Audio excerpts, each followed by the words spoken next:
We now bring you the news with me, Eric Insigiti. First, the headlines. All set for the local government by-election in Mangochi and Blantyre this Tuesday. Thousands of vulnerable Malawians are still facing challenges to access justice. In other news, President Razarus Chakwera encourages Malawians to register for next year's general elections. We have these plus many other stories. Please to stay with us. This evening, all is set for the local government by-elections this Tuesday. The Malawi Electoral Commission has said the commission is set to hold the polls at Mwansa Ward in Mangochi and Chilawen Ward in Blantyre. Chilawen Ward became vacant following the death of Councillor Karun Da, while Mwansa Ward fell vacant after the death of Representative Edna Yusuf Jose. Isaac Salima speaks to MEC spokesperson Tamvani Mwafuliro. Appeal is to all people that registered in the two wards, that's Mwansa and Chilawen, to turn up in large numbers to elect their councillor. Centers will open from 6 a.m. and close at 4 p.m. If it happens that by 4 p.m. People are still on the queue, those ones will not be sent back. They will be allowed to vote. But anyone else who comes after 4 p.m. will not be allowed to join the queue, despite there being people on the queue, but will not be allowed because they have come after the closing time. Counting of votes will start immediately after close of polling, or when the last person to be on the queue before 4 p.m. has cast his or her vote. Still in the news, Democratic Progressive Party DPP Councillor Joseph Magwinja has been elected the new mayor for Blantyre City. Magwinja will be the city's mayor for the next 14 months. In a closely contested election held at the Blantyre City Council chambers, Magwinja defeated Gertrude Chirambo with 16 votes to 14. He has since pledged to hit the ground running. I'm just starting a journey. To start a journey is easy, but to finish it is where a problem comes from. I'm sure I will be happiest person the day I will be leaving this office and see to it that all my dreams are fulfilled. But first thing I want to do, I wanted city boundaries. I wanted our city to maintain our boundaries, because right now, even to ask you, you can't tell me Chol Road, wherever is the city of boundary. We don't have those things. Politics is about development. Without development, there's no politics. But you can't also do politics without money. Therefore, our first to go to see to it that we should mobilize the resources.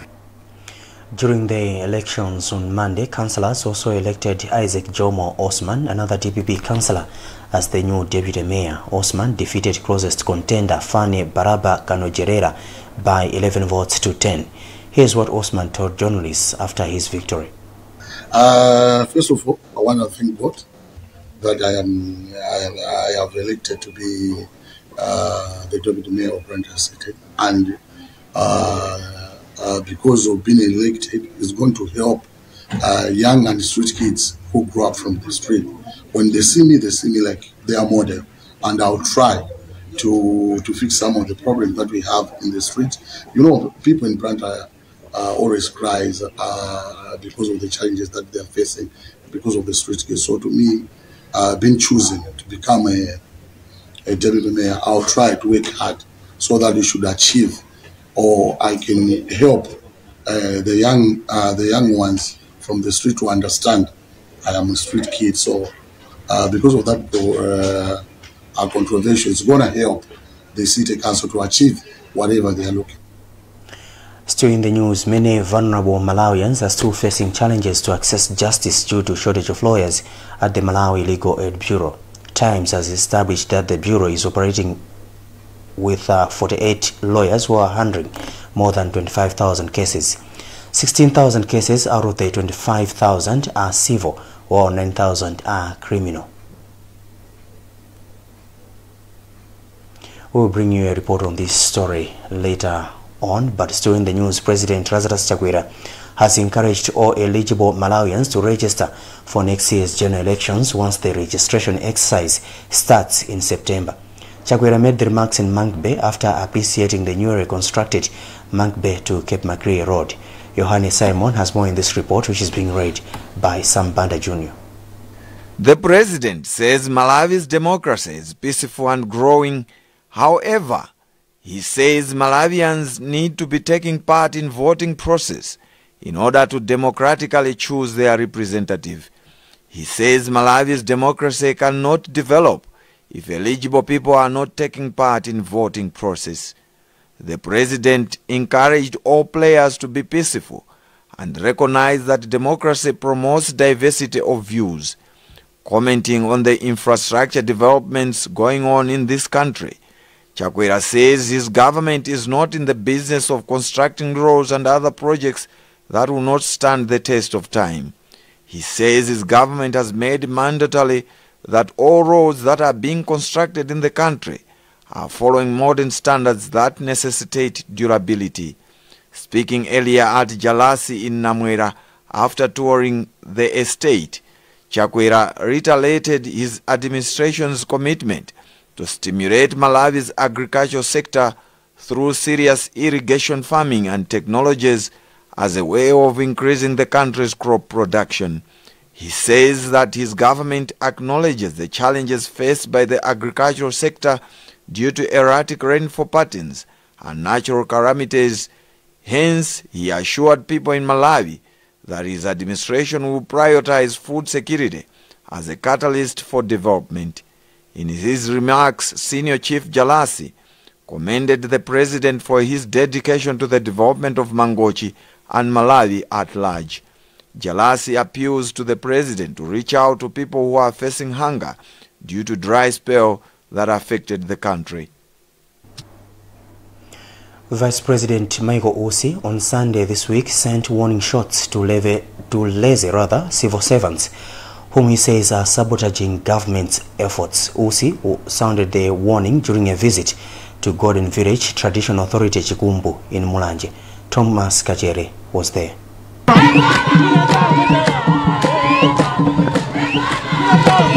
Usi, who said his visit was just to interact with people, said Malawians are going through some challenges because of some unpatriotic citizens.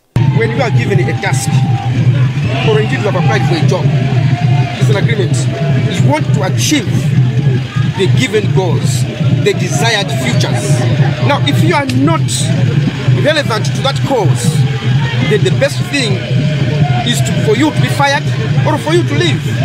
President Chakwera has always emphasized the need to have dialogue, to explain, to motivate, which is good. According to one of the members who spoke before the vice president, they were being asked by some UTM officials to shun the meeting. Reacting to this, Usi denounced intra-party fights currently rocking UTM and promised to promote unity. I ask God to forgive them, number one. Number two, let them know that that's not good. And I will not fight them. Such issues we discuss in the boardroom. What they have done or what they attempted to do should not be condoned. But I thank God that people turn out large numbers as they have done because they know the truth. And let me say this, some are saying I am the acting president of UTM. No, I am the president of UTM. The vice president said he will promote unity among Malawians regardless of their party colors.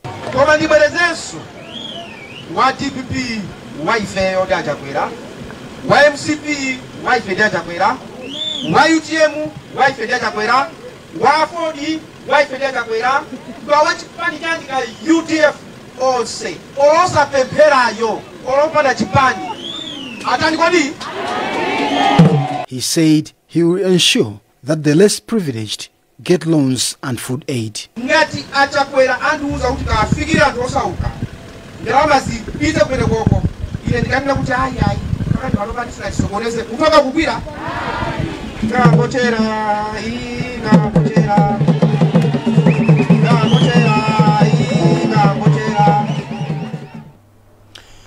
Well, this is the Times News Bulletin with me, Eric Nsigiti. We'll be back with more news in a moment. Banking is more than just transactions. It is about a business owner who aims to grow his business. It's about letting his customers enjoy freedom. It is about his daughter who strives for a brighter future. And it's about how he lives with peace of mind, knowing his family is covered. It is about giving him an ability to make meaningful connections. At FDH Bank, we understand the things that matter, and we strive to make a banking experience that's tailored to you. Join us and enjoy banking that truly matters. FDH Bank, our future. Grow with us.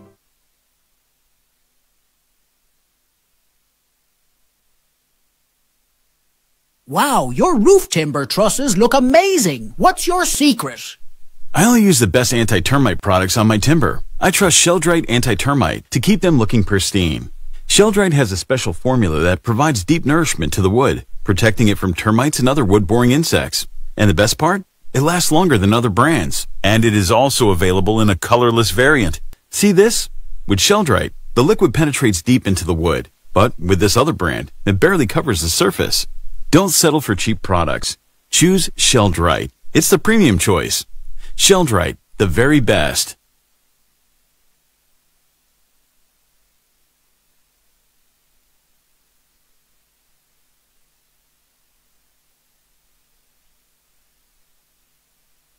Introducing FlyX Win Boost, Betway's latest crash game. Bait and blast off with wins that can boost as high as 300%. Exclusive to Betway.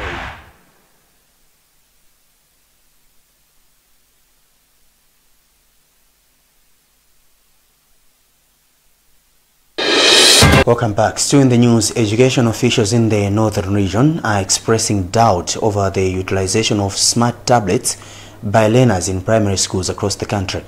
The tablets are being distributed for learning under the Building Education Foundation through Innovation and Technology Program. Through the program, the Ministry of Education is giving learners the tablets for literacy and numeracy supplementary lessons. We have more in this report by witness Chakwera, but read in our studios by Sam Kalimira.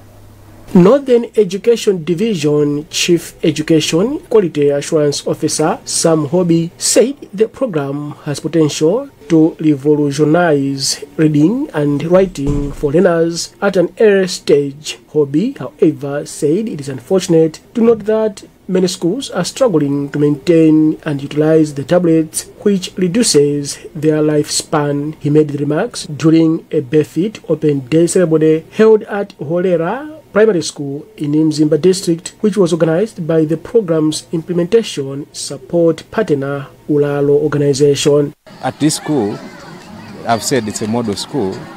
They've got great care. They've got a great way how they're handling the tablets.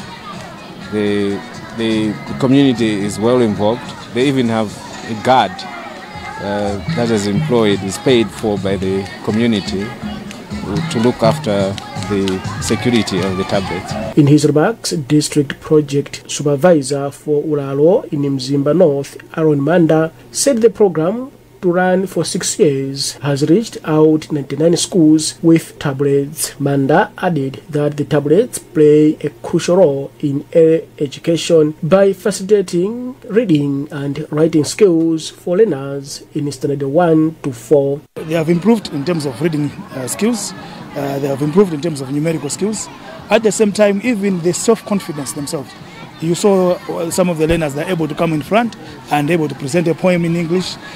It's something that they are learning from the BFIT program. Commenting on the same, head teacher for Horera Primary School, Ziisa Ndovi, said the coming in of the BFIT program has reduced absenteeism. Repeaters, the number were increasing, but if reaching so far as now as in introduction for BFIT session, it has changed the level of learners in terms of capacity in learning. BFIT program is expected to reach 6,000 primary schools in the country by 2029.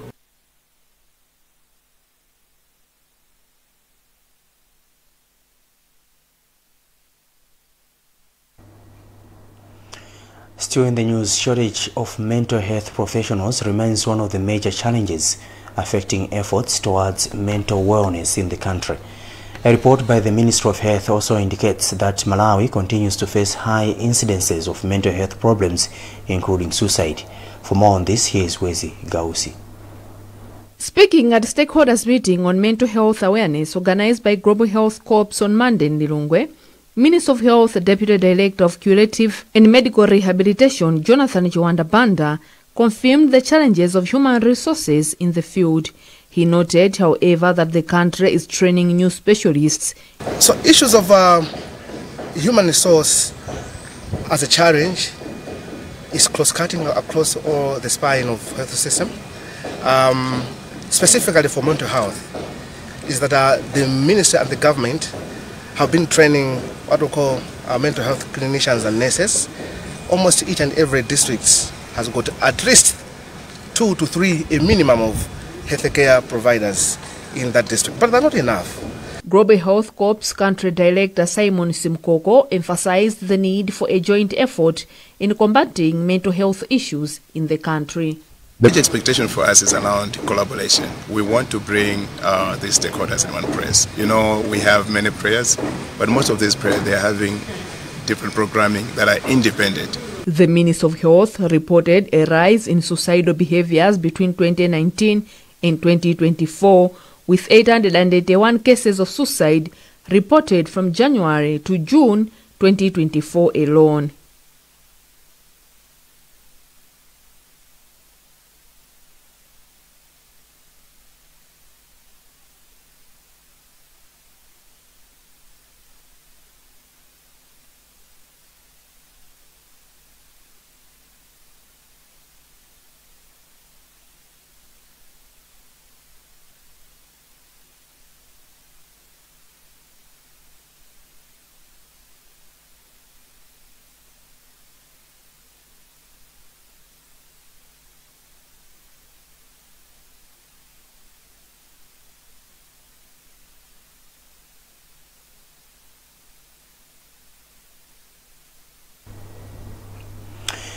In international news now, after weeks of speculations and intense pressure from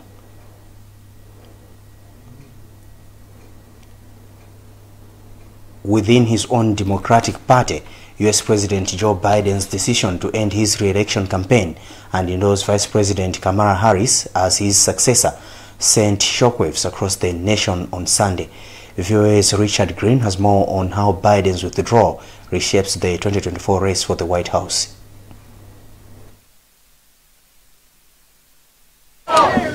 People lined the streets outside the White House Sunday evening, hours after President Biden's announcement, with many expressing their support for his decision. For me, President Biden was the greatest climate president that we've had, and he delivered an opportunity for us to stop climate change, and I'll be forever grateful for that.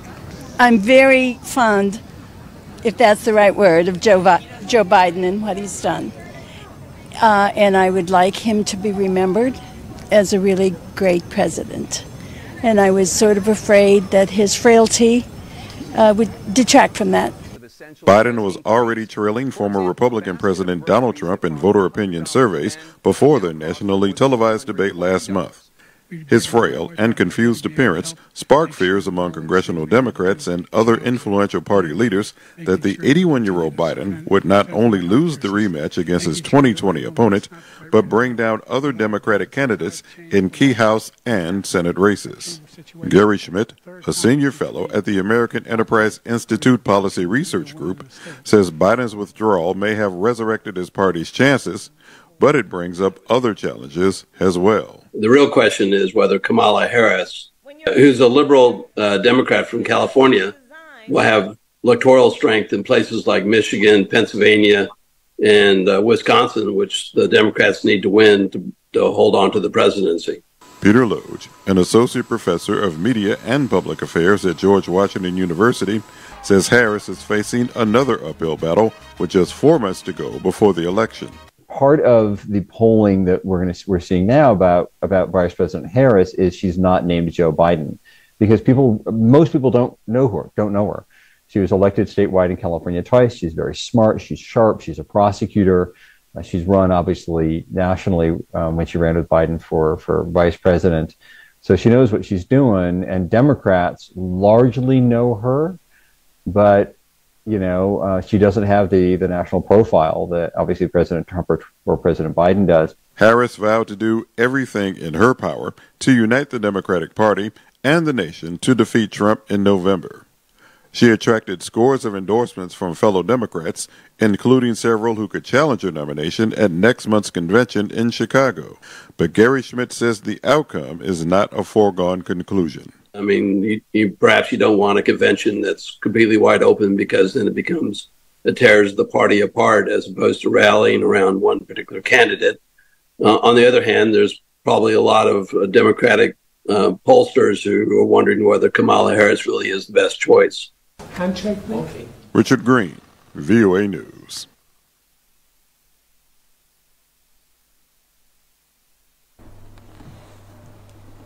And that's the news for now, but before we go, the headlines again. All is set for the local government by-election in Mangochi and Blantyre this Tuesday. Thousands of vulnerable Malawians are still facing challenges to access justice. In other news, President Razarus Chakwera encourages Malawians to register for next year's general elections. You've been with me, Eric Nsigiti. Good evening.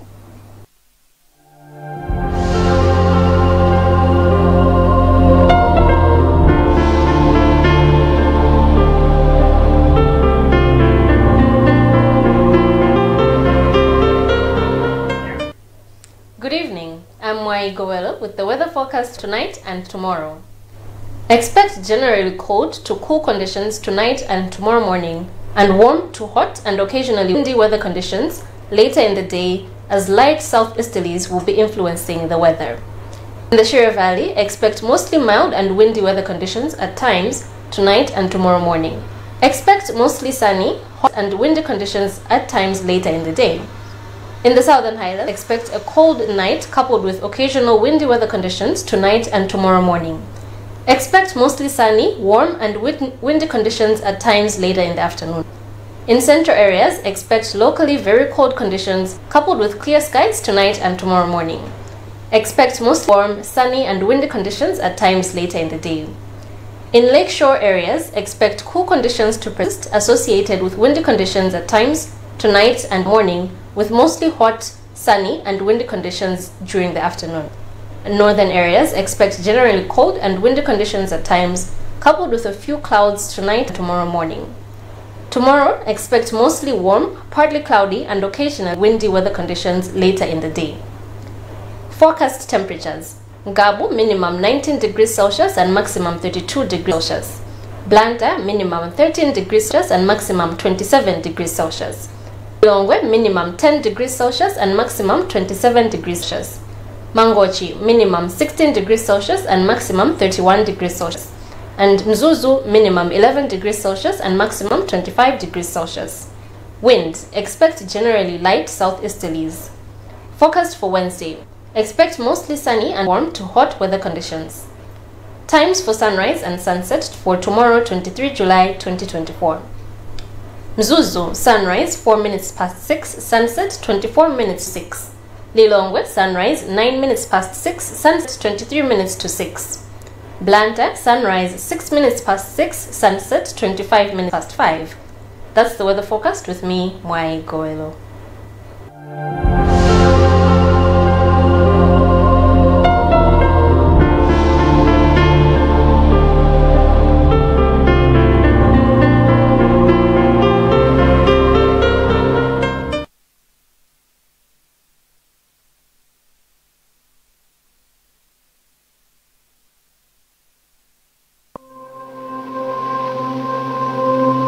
As a child growing up, I always remember starting each day with the trusted sweetness of a